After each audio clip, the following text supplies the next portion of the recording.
Alright, let's do this thing. But first, I need a fucking drink. A little bit of a pick-me-up. If you will. Let's head back to the milk bar, because once you get this mask, I gotta slow down time here because I'm gonna need all the time I can get to get shit-faced, if you know what I'm saying. Yes, I'm overage. What are you getting at?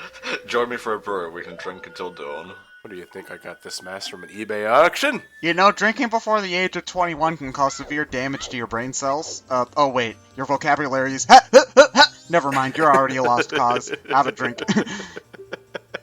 We're doing you a favor, Link. Also, different country. Fuck your rules. Alright, we got the Romani mask. We now have access to the Chateau Romani at 200 rupees, but as we got into the stuff earlier, infinite magic for the entire 3-day cycle. You have 300 rupees, why not just buy another one? Because I don't need it? Well, for the next time you reset. No, because you don't keep it with you. Oh, you don't. No. So you get to keep the bottles, but not their But not the milk. contents. Yeah, so what's the point of giving you Chateau milk at the end of that 3-day cycle during the side quest? It's just like, oh, here's this really cool thing you can't really use. Give you a taste of heaven. Well, the mother isn't aware of the game mechanics of Majora's Mask. She's just giving you the most expensive thing she has on hand. And it happens to come in a bottle of its own at that point, so... Hey, baby. Hello, reskinned Naruto. Did you get the milk? Kind of already drunk. Sorry. Are you playing the Song of Healing, or are you playing the other thing? No, I'm playing the new wave Bossa Nova. That makes Miku dying kind of, I want to say, comical. He went out to get some milk, wound up in the Pirates' Fortress, and got beaten to death. How terrible. Man, what a life. Should not have taken that wrong turn at Albuquerque. Now pay for it. Yeah, the problem with Lulu that we didn't really get into was that she lost her voice. Well, not so much lost her voice, but she became a complete mute. Well, getting your Zora egg stolen from you will do that to you, I suppose. But playing New Wave Bossa Nova invigorates her with hope, because she probably gets the idea that you learned that song from her kids. Even though they're not technically alive at this point. No, they're still alive, but they're kind of still kidnapped. They're alive in one timeline, and that's all that matters.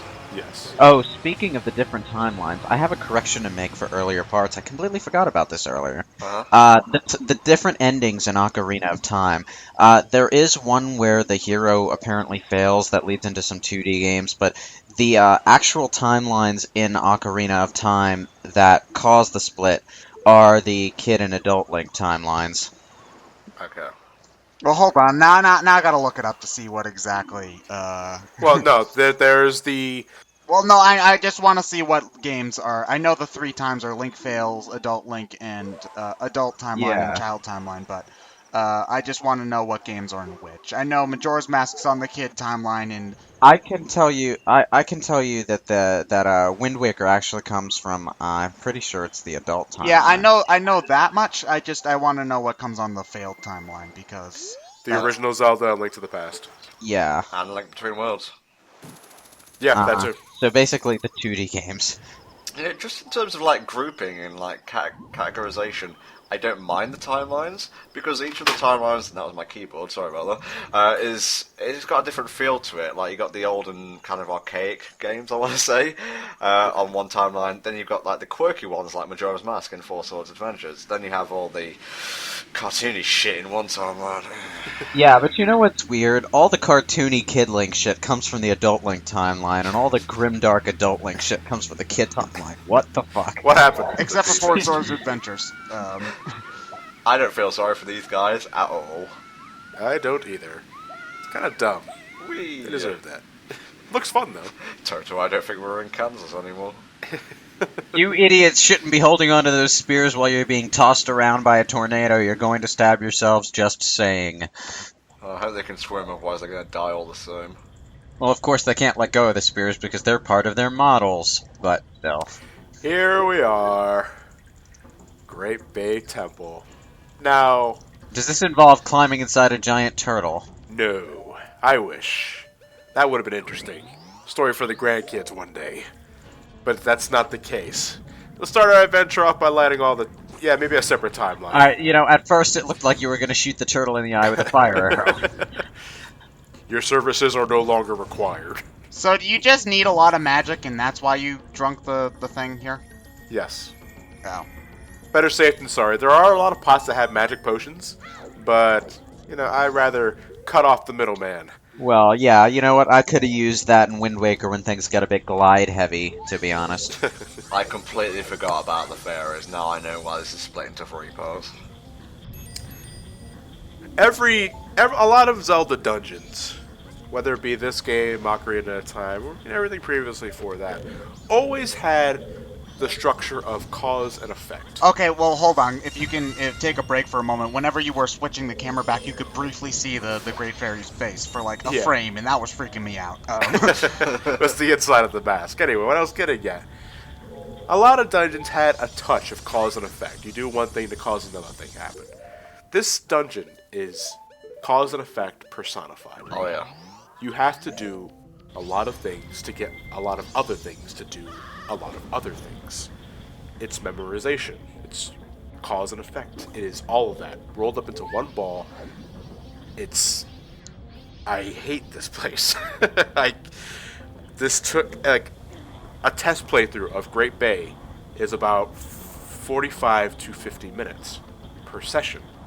And if I don't happen to like that session, if say I went to this place ahead of this place without doing this thing, then I have to reset that session. Or you could just edit it out. No, I don't like doing that in the middle of a dungeon. Dude, it's less time consuming and easier for Ted, you. You have your editing methods. I have my editing methods. Yours are dumb. This pleb, Johnny, is trying to tell us how it works. I understand the preference. If it's not a necessary cut, then you want to avoid making the playthrough feel choppy. Yeah. But yeah. At some point, you gotta do things for yourself, man. I understand there must be times where I must compromise, but I generally like to do everything in one take. As smooth as possible. See this, Majora's Mask, and Metroid Prime. But, regardless, I did do it eventually. You're watching the successful run, where I do everything pretty much flawlessly. Well, by my standards, anyway. I actually pretty much used the same method for Beyond Good and Evil, which didn't really make much of a difference except for the second area of the game, which could be kind of convoluted. So, are the stray fairies a pain in the ass in this one? Or more so than normal? Are they nuts? This is the worst dungeon for them, I believe. Is the reward worth it? Yes. Did you just swan dive into the wall? Yes. Yes. Our reward for all the great fairies in this one is double defense. Okay, that's worth it. Oh, the white outline around the house. Mm-hmm. Exactly. The one for Stone Tower is pretty good, actually. Well, the one for Stone Tower is Great Fairy Sword. Of course you're going to do that one. So My hair is telling me something. Is double defense something that's in all of the 3D Zeldas? Ocarina of Time had it. Yeah. Yeah, okay. So I can look forward to that in my eventual hero mode playthrough of Wind Waker then. Ooh, hero mode in Wind Waker. Look out, lads, he's playing hard mode of an easy game. The hero mode, it was the thing that they added to HD, to the HD version to give people something new to buy the game for a second time. And to try and make it more challenging. Well, I always thought the pajamas warranted a second playthrough. Well, it's an interesting. It might seem like an insignificant change, but the real difficulty switch isn't that the combat is hard. It's that you get no recovery hearts at all. I love that in Skyward Sword, by the way, when you play hero mode, because you can get a medal which makes hearts appear. But it's still. Wait, does that make hearts appear anyway, or does it just not do anything? No, it makes hearts appear in hero mode where they're not supposed to appear. Do the enemies do 3 hearts of damage for no good reason? I think that's usually what comes with the hard mode territory, yeah. Okay, so it's not just Hyrule Warriors being bullshit. Yeah, hero mode doubles damage output on everything. Except you. Well, in still did Hyrule normal- Warriors, it like damage. quadruple. No, not even quadruples. Times 16, because like Mook swipes will do 1/4 of a heart, of damage in that game, and then suddenly they're doing like 3 or 4 hearts of damage, and they actively go at you. So yeah, fuck that noise. Well, that game does actually have a level up system, so it makes some sense there. But at the same time, I don't like a hard mode as something that you need to be like level 99 to play in the first place. Yeah, otherwise, what's the point? Wouldn't it be easier just to be Deco Link for this? Because you can bounce over the water? We need to be able to climb up here. Oh, okay, never mind. Yep. So, what do we all think of this dungeon? Obviously, the lead up to it is a bit too much for its own good, but I actually don't mind Great Bay. This is mostly like speaking in kind of hindsight, I guess, because at the time I was a little bit frustrated with it, just thinking back. But it's better than the original Water Temple, to be honest. In terms of what, like challenging you, or? Well, design and layout is better use of colour. It's mostly just a funnel for the most part until you start like changing the water switches and whatnot. Aesthetically, yes. I do like Great Bay more than Water Temple, because Water Temple visually bores me. But it's just I haven't played Majora's Mask enough to memorize this place easily. And this is, of course, completing the dungeon and getting all 15 stray fairies. I have never done Great Bay Temple while ignoring the stray fairies, because I'm not that kind of player. I have to get all the stray fairies. It's in my nature. Okay. To complete every Zelda game, besides Ocarina of Time. Because I never did that. I never really went out of my way to get the stray fairies. Okay, so you have different playthrough experiences than I do. Yeah. Have you ever gotten all the stray fairies in Great Bay? No, I've gotten them all in Stone Tower. I find that easier here in Stone Tower than Great Bay. Great Bay, there's a lot of... You gotta know where this one is, and you also have to be in the right position at the right time with Great Bay. We'll see the worst of that, I think, not in this part, but the part before that. Because, yes, ladies and gentlemen, this temple is going to be 3 parts. I completely forgot that there was a chest underwater. Well, this kind of makes me seem like a bit of a hypocrite complaining about it in Twilight Princess playthrough. So I'm guessing that you're going to spam that super electrical barrier thing now? Oh, yes. In Twilight Princess, your only means of opening chests underwater was the iron boots, right? Yep. Yeah, so not quite as expedient as the Zora mask here. Which is why I love Zora Link. Yeah, I definitely prefer that to the iron boots, to be honest. But the Great Temple doesn't just have, really intricate dungeon design, and it's chock full of dangerous shit. One of them being beyond these doors. We also get introduced to arrow choo-choos in this, I believe.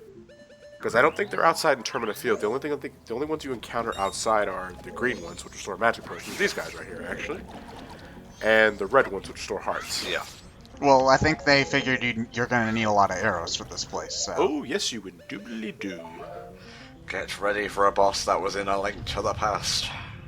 In 3D. And also, again, in A Link Between Worlds, because it's... Wait, is this the same guy... game. The guy... This is the thing that kept knocking you off the thing. Oh, it's this guy?! No. Oh. You're thinking of Moldorm. Oh, I hate that guy. I hate him so much. Oh. So, which one's this? It's the eye thing. Oh. I have a name, you know. Oh, shut up and die. This is... I don't remember his name, but this is how it works. You got all this pink bubble shit. That he's like these little bubble eyes surrounding him. You're aiming for the main eye, of course. But you gotta take care of a lot of the small fry first. You don't have to kill them all, but it's for your benefit that you get rid of a lot of them. So you got a clear shot. Fire arrows, I do believe, do a little more damage than regular arrows. And since you are using Chateau Romani for this, you can spend that magic because you have unlimited magic. I like to use bombs because bombs tend to do a really good job in covering a large area. It makes a lot of the pink balls fall off at once, and then you can just follow up with some spin attacks. I recommend the analog spin attack because I find it pretty easy to do. Well, you can spam the charge one as much as you want to because you have unlimited magic. That's true too, but that also takes longer to do. Yeah, and you're probably going to get walloped in that time. Yeah. Did he just run into the wall with his eye? Yes. This is a pretty efficient way of fighting him, I've got to say, but I won't be able to do this in the PAL version because the slowdown would be horrific. Oh yeah, if you have that many things bouncing about. Does the PAL version run at a lower hertz too? Or Mate, it's the PAL version. Do you need to ask that question? I don't know. I thought you guys dropped that after the Genesis. Poor I'm sorry. naive I'm John. sorry. I'm sorry. Mega Drive. I think Ocarina of Time ran at 12 frames a second. Don't quote me on that. 12? 12. 12? Oh man, PC gamers would consider that unplayable. I would Look it up. consider that unplayable. And I'm Well, not even really all that Someone much of a do the research graphics on that. I snob. gotta hear that, because that sounds... no, because that... Poor Tom. Okay, no, hold on. I'm looking it up. I'm looking it up right now. I don't think it's 12. It might be like 21 or something. No, 20 was the frame rate for the American release and Japanese. Because Yeah. they bumped it up to 30 for 3D. Yeah. It probably could have handled 60, really. It's not all that taxing. Because, like, I'm trying to remember, what's the frame rate of movies, like 24? Is it? 24 frames per second, yes. Yeah. Let's see. Was released on 4 platforms. There's the PAL release. 17 in the PAL version, according to this Game FAQs quote. Yeah, it runs at 5/6 speed. Ah, slightly slower. Not as slow as what... You know, because, again, just sort of a little general knowledge here in case people don't know what the fuck we're talking about. You know, we American gamers are used to playing games at like 60 frames per second. But everyone over the PAL version... The most ironically named region ever, by the way. It ain't no friendly person you go to. Usually had caps on that. You know, play Sonic the Hedgehog PAL version, you're wondering, why is it so slow? It's because the game runs at a lower frame rate, but the actual speed of the gameplay still plays at the same number of frames per animation, and the entire game slows down by like a fifth as a result. You want a mind trip? Go on YouTube, look at Sonic the Hedgehog PAL soundtrack. Yeah. Oh, and the music would slow down too, wouldn't it? Everything slowed down in that. Oh man, that just... Oh man, that, you know, screw the visuals. That audio stuff is gonna be what messes me up. Technically, it's not even the same as like when a PC game plays at a slower frame rate, because the gameplay will still work the same. It'll just be choppier. I will say though, it actually benefits Starlight Zone because the calmer tone really works for it. I'm Yeah, I picturing can it in see my that. head right now, and I can kind of see what you're getting at. I played Yeah. it during the Sonic-a-thon. But it's still wrong. Wrong, wrong, wrong, wrong. It's unnatural. Well, ain't that cute? But it's wrong! You know what else is unnatural? Having to wait like 5 to 6 months to play Super Paper Mario. Oh, boo-hoo!